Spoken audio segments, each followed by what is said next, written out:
Is Praskovya Petrovna not at home? She is not at home, Astery Ivanovich. She has gone to Vespers at Pantaleimon in the marsh. It's the festival of the translation of Saint Pantaleimon relics. Will you have your game of patience as usual? Without Praskovya Petrovna?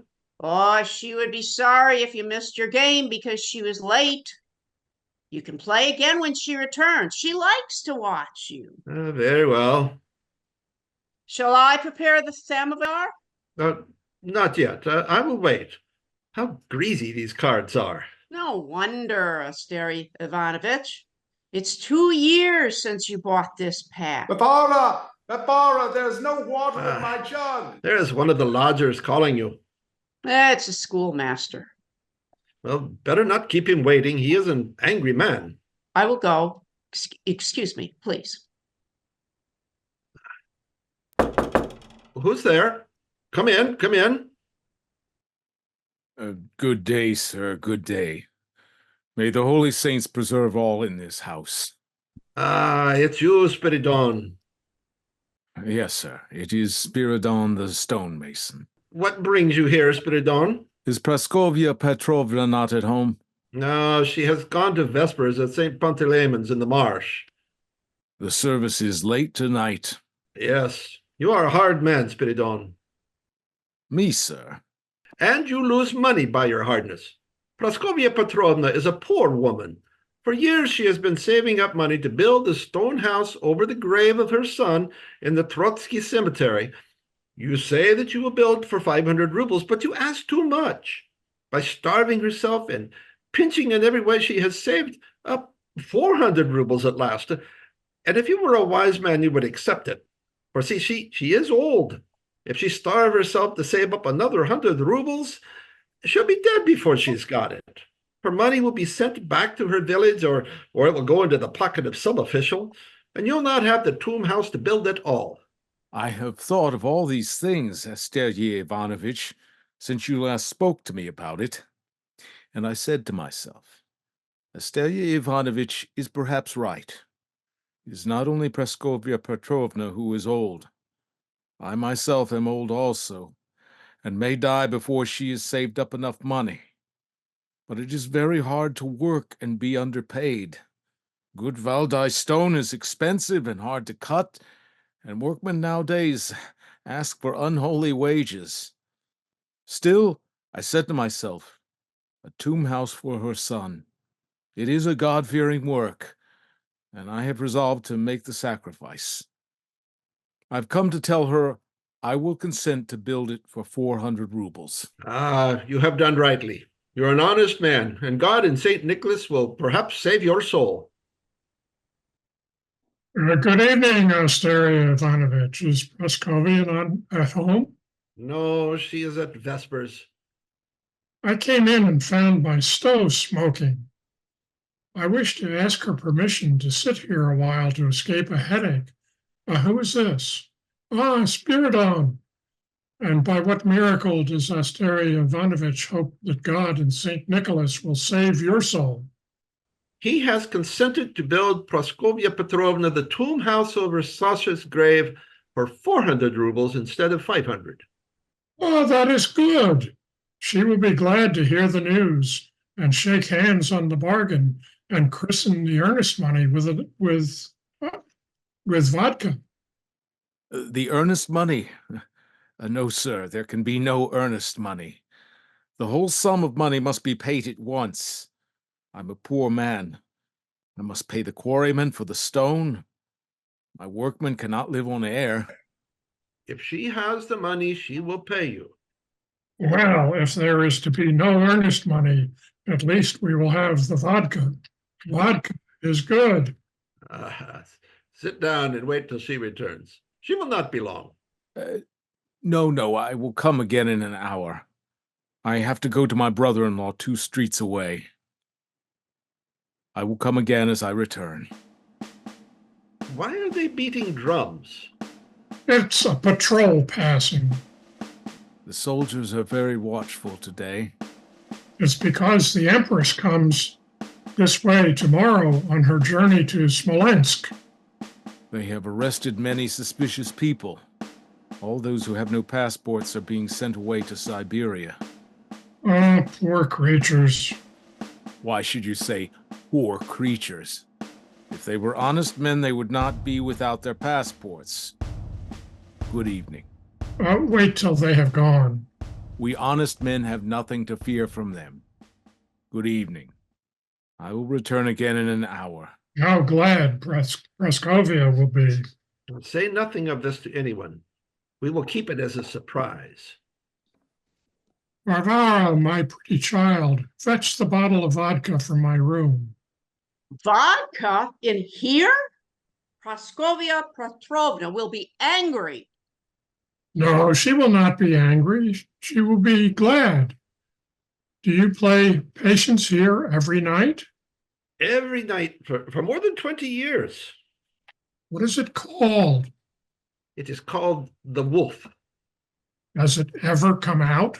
It has come out twice. The first time I found a purse in the street, which somebody had lost. Second time, a man above me at the office died, and I got his place. It brings good luck, then? Well, to me at least. How glad Praskovia Petrovna will be. Do you want to drink tea? Very much, you rogue. Then I will set the samovar for both of you in here. I did wrong in moving the savan. Back then. It is too late. Once it has been moved, it must not be put back. Hospodí, Bože môj. Have you seen him again? I do not know. There seem to be men standing everywhere in the shadows. Good evening, Foma Ilyich. Good evening, Asteryi Ivanovich. I have been making myself at home. My stove smoked. Sit down, sit down. What ceremony? Why should you not be here? And vodka too. What is the vodka for? I will tell you when I have finished my patience. You are playing already. If it comes out, the good luck that it brings shall be for you. For me? The knave goes on the queen. That is unfortunate. You should have not moved the 10. That will be better. How brightly the Elkan lamp burns before the portrait of my boy. It does indeed. It is the new fire from the Candlemas taper. It is the new oil that makes it burn brightly. It is the new fire. Did ever one hear such stuff? She put out the lamp at Candlemas and lightened it anew from the taper which she brought home from the midnight service, from the new fire struck by the priest with flint and steel. And now she thinks that is the reason why it burns so brightly. Is that not so then, Asteria Ivanovich? Oh, FOMÁ Ilyich is a chemist. He can tell you what fire is made of. So you have been all the way to St. Pantaleimons in the marsh. Oh, piety! Thy name is Praskovia Petrovna. Not a person can hold the most miserably little service in the remotest corner of the town, but you smell it out and go to it. It is a Christian deed, FOMÁ Ilyich.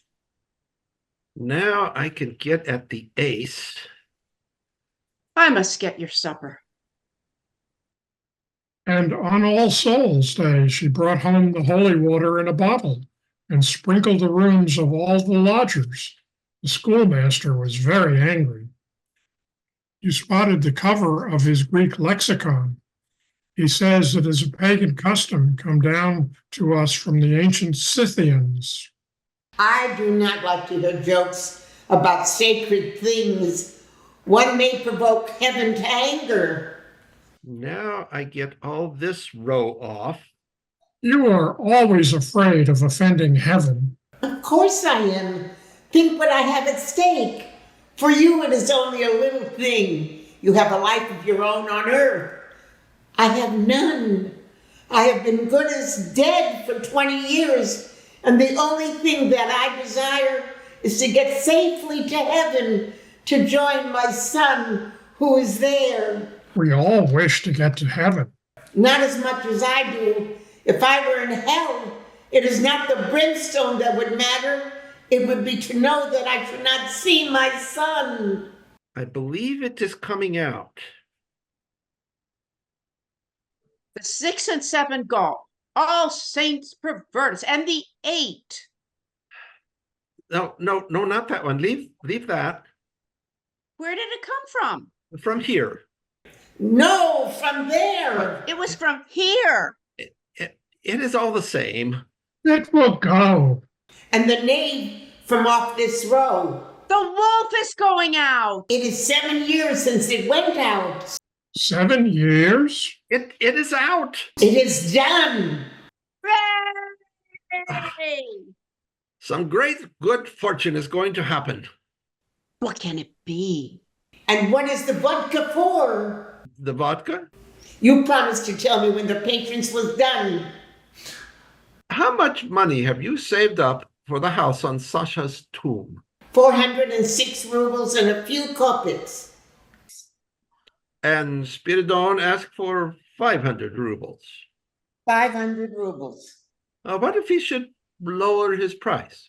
He will not lower his price. What if he should say that he would take 450 rubles? Why, if I went without food for a year, if one could but live without food. What if he should say that he would take 420 rubles? Astériyi Ivanovich, you know the proverb, the elbow is near, but you cannot bite it. I am old and feeble. I want it now, now, now. Shall I outlive the bitter winter? A shelter to sit in and talk to my son? A monument worthy of such a saint? Spiridon has been here. Spiridon has been here. What did he say? Tell me. He will build it for 400 rubles. For 400 rubles? He will return soon to strike a bargain. Is it true? As true as that I wear the cross. All the holy saints be praised. Slava Tebye Gospodi. Oh, my darling Sasha, we will meet in a fine house, you and I face to face. Then this is the good luck. No, this cannot be what the cards told us, for this had already happened before the wolf came out. Then there is something else to follow. Evidently. What can it be? Tomorrow perhaps we shall know. And in a month, I shall have my tomb house finished, for which I have been waiting 20 years. A little stone house, safe against the rain. There will be a tile stove which I can light, in the middle a stone table, and 2 chairs, one for me and one for my boy, when he comes and sits with me and... Ah! Heaven defend us! What is it? The face! The face! The face again? What face? The face looked in at the window. Whose face? It's the man that we have seen watching us in the cemetery. Oh, heaven preserve me from the man. There's nobody there. Is this a false alarm? People who tire their eyes by staring at window panes at night often see faces looking in through them. Oh, Hospody. Spiridon will be returning soon. Have you the money ready? Oh, yes, I will get it ready. It is not here. Come, Varvara. If it is in the bank, we must wait till the daytime. My money in the bank? I'm not so foolish. Get the spade, Varvara. It is buried in the field, in a place that no one knows but myself. Are you not afraid to go out? No, I'm not afraid. But your supper, you have not eaten your supper. How can I think of supper at such a moment? No supper? Oh, what a wonderful thing is a mother's love. Stay here till we return. I am afraid, Praskovya Petrovna. Nonsense. There's nothing to fear. I will go with you to the corner of the street. I must try one for myself. What's the use? It will never come out. Well, it never does to be discouraged. In the shade there walked a maid as fair as any flower, picking posies, all of roses, for to deck her bower. Don't make such a noise. I can't help it. I'm gay. I have a sympathetic soul. I rejoice with Praskovya Petrovna. I think she's mad, but I rejoice with her. Well, so do I, but I don't disturb others on that account. Come, old grumbler, have a mouthful of vodka. A glass of wine with Caesar Borgia.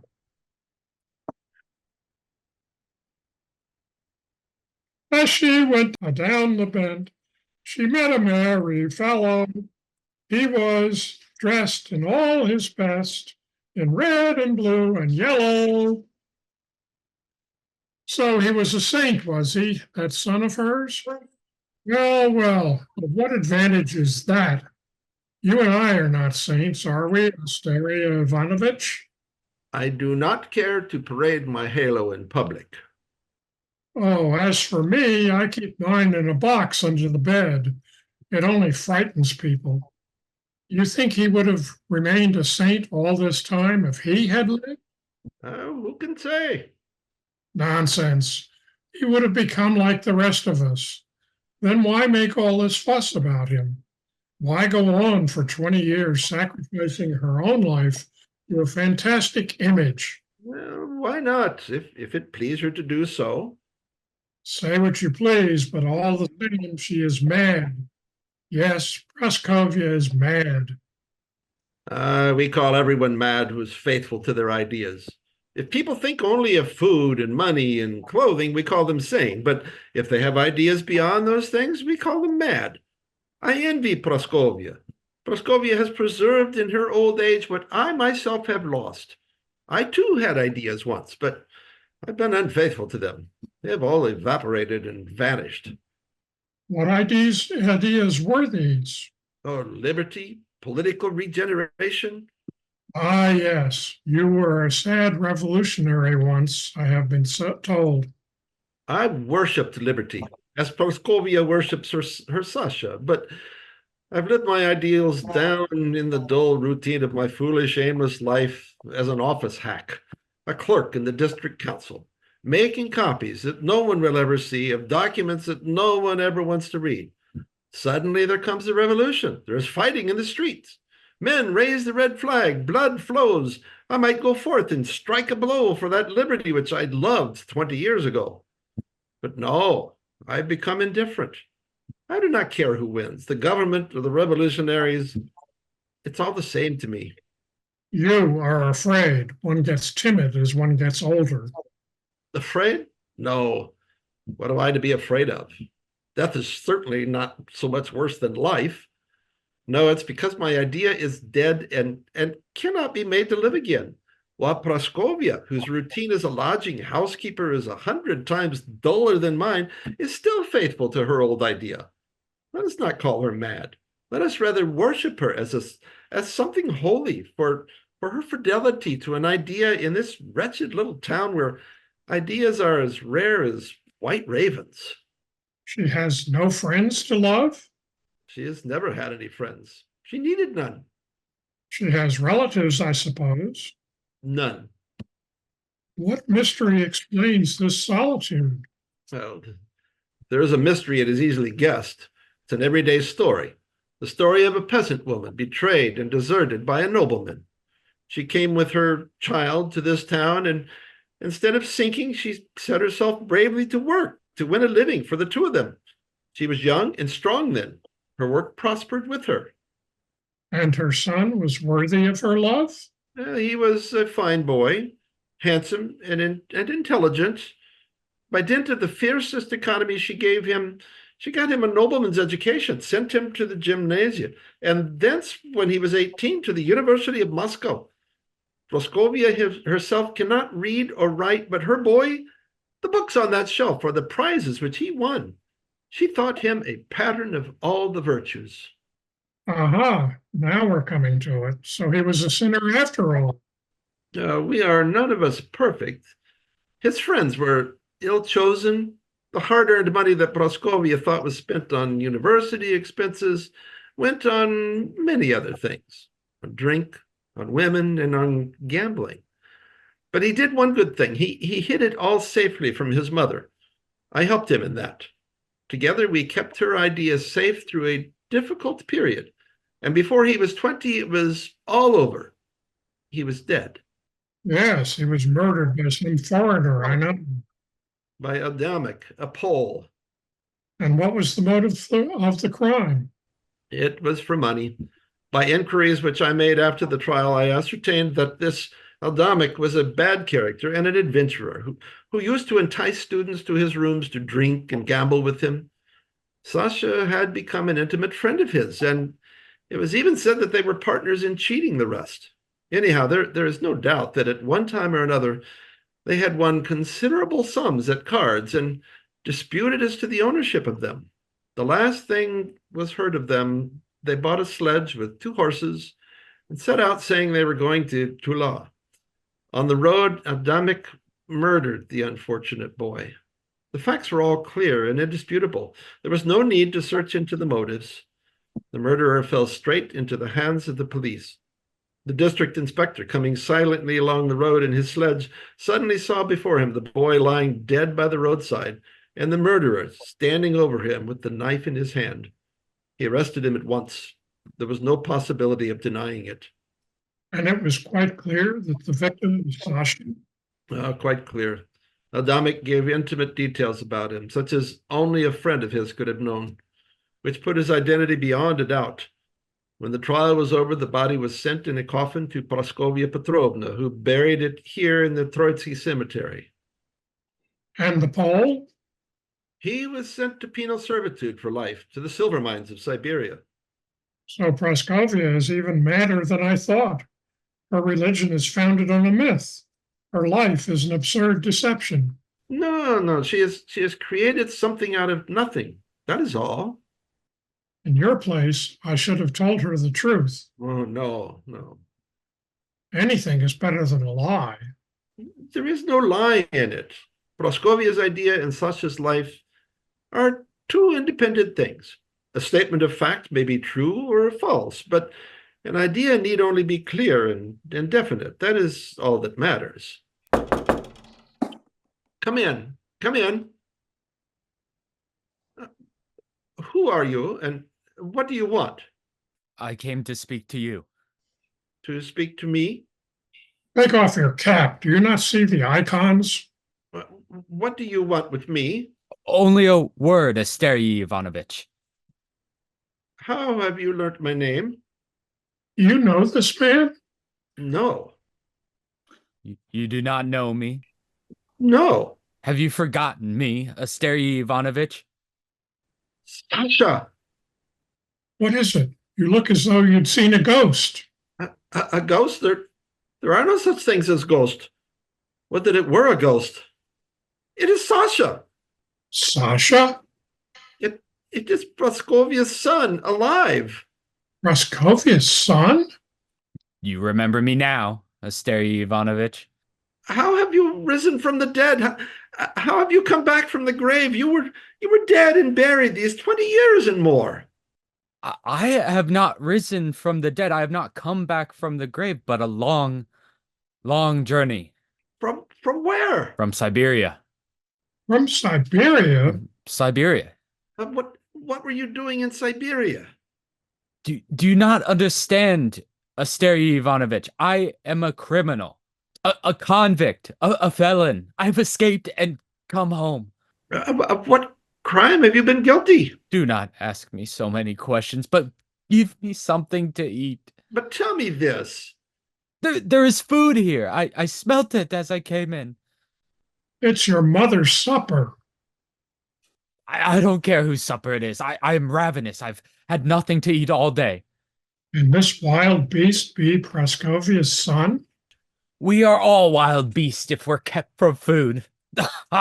And vodka, too. Are you convict, a felon, Sasha?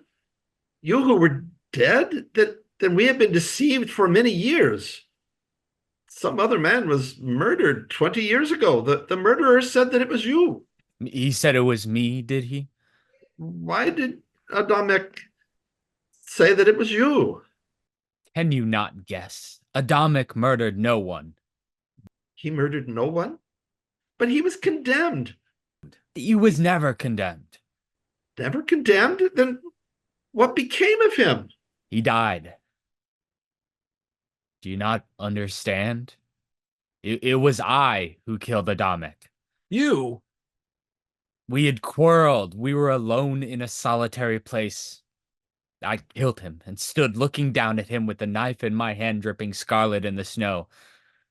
Frightened at the sudden silence and what I had done. And while I thought I was alone, I turned and saw the police officer with his revolver leveled at my head. Then amid the confusion and black horror that seized on me, a bright thought shot across my mind. Adamek had no relatives, no friends. He was an outcast. Stained with his flowing blood, I exchanged names with him. That's the old heroic custom of blood brotherhood, you know. I named myself Adamek. I named my victim Sasha. Ingenious, wasn't it? I had romantic ideas in those days. Adamek had been cursed for a murderer, and my memory had been honored. Alexander Petrovich had been a hero. My mother had wept for me. I have seen her in the graveyard lamenting on my tomb. I have read my name on the cross. I hardly know whether to laugh or cry. Evidently, she loves me still. And you? Do I love her? No. There is no question of that. She's part of a life that was ended too long ago. I have only myself to think of now. What should I gain by loving her? Understand, I am an outlaw, an escaped convict. A word can send me back to the mines. I must hide myself. The patrols are everywhere. Even here, I'm not safe.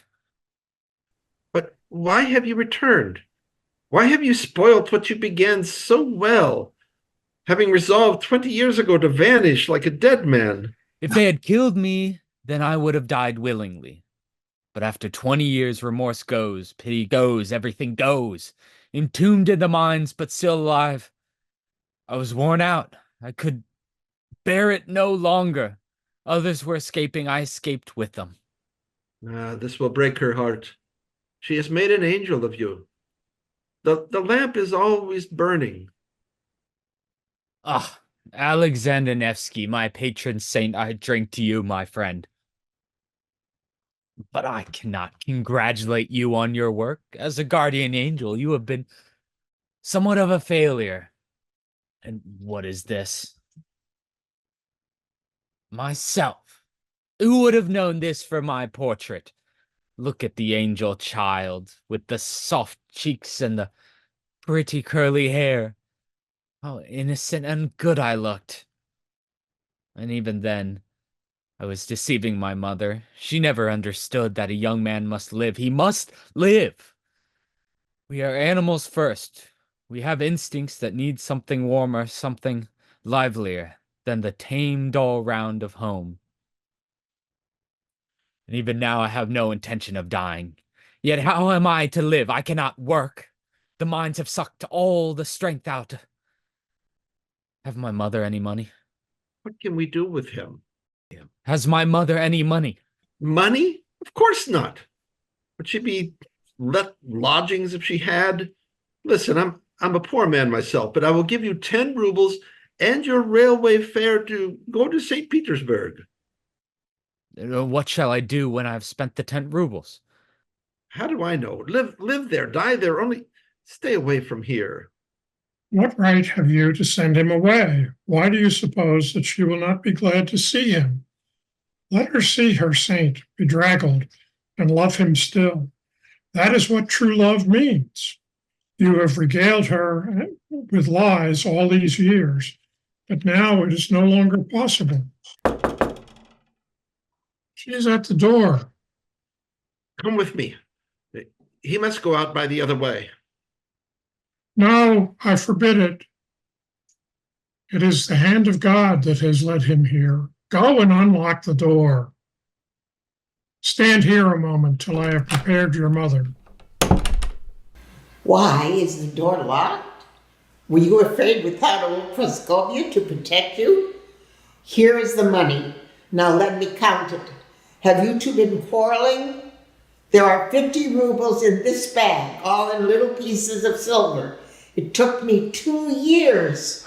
Oh, you must have denied yourself, Praskovia, and all to build a hut in a churchyard. On what better thing could money be spent?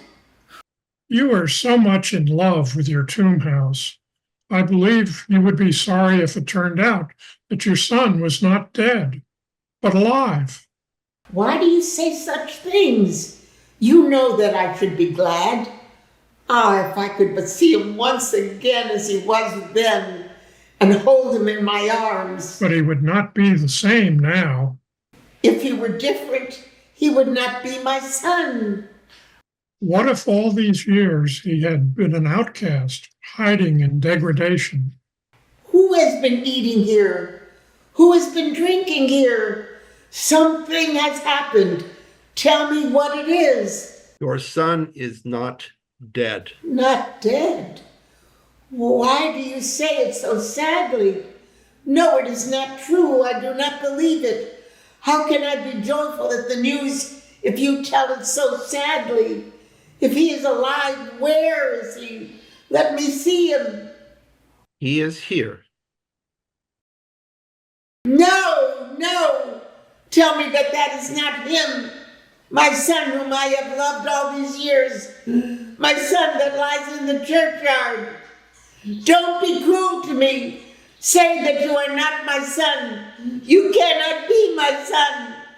You know that I am your son. My son is dead. He was murdered. I buried his body in the Trotsky cemetery. But you see that I am not murdered. Touch me, feel me. I am alive. I and Adamek fought. It was not Adamek that slew me. It was... No, no. I want to hear no more. You have come to torment me. Only say what you want of me. Anything and I will do it. If you will leave me in peace. I want shelter. I must have money. You will go if I give you money? Yes. Say that you will go. Far, far away. And never come back to tell lies. But I have no money to give. I am a poor woman. Come, what's all this? No, no, I need it. I can't spare it. What I have starved myself to get. 2 rubles, 5 rubles, even 10 rubles I will give you if you will go far, far away. Before he can travel, we must bribe some peasant to lend him his passport. Has he no passport then? No. Peace be on this house. May the saints watch over all of you. Asteria Ivanovich will have told you of my proposal. Yes, I have heard of it, Spiridon. Goodbye, Spiridon. There is no work for you here. That is all over. No tomb house? How dare you say so? He is laughing at us, Spiridon. The tomb house that we have planned together with the table in the middle and the 2 chairs. Do not listen to him, Spiridon. At last I have money enough. Let us count it together. Give me my share, mother. I have no money for you. I must have money. You shall not touch it. I will not go unless you give me money. It is not mine. I have promised it all to Spiridon. Help me, STÉRYI Ivanovich. He will drive me mad. Oh, what must I do? What must I do? Is there no way? VARVÁRA. Go quickly, or worse will befall you. I will not go and starve while you have all this money. Ah, since you will have it so, it is you, not I. Patrol! Patrol! Help! Help! Come here! The man is a thief and a murderer. He is a convict escaped from Siberia. He has no passport. Is that true? Where is your passport? I have none. We are looking for such men as you. Come. This woman is my mother. That's her affair. You have no passport, that isn't up for me. You'll soon be back on the road to the north with the rest of them. Woman, have pity on your son. Come along, lad. Leave the old woman in peace. The Lord help me! Poor devil. What's a man compared to an idea?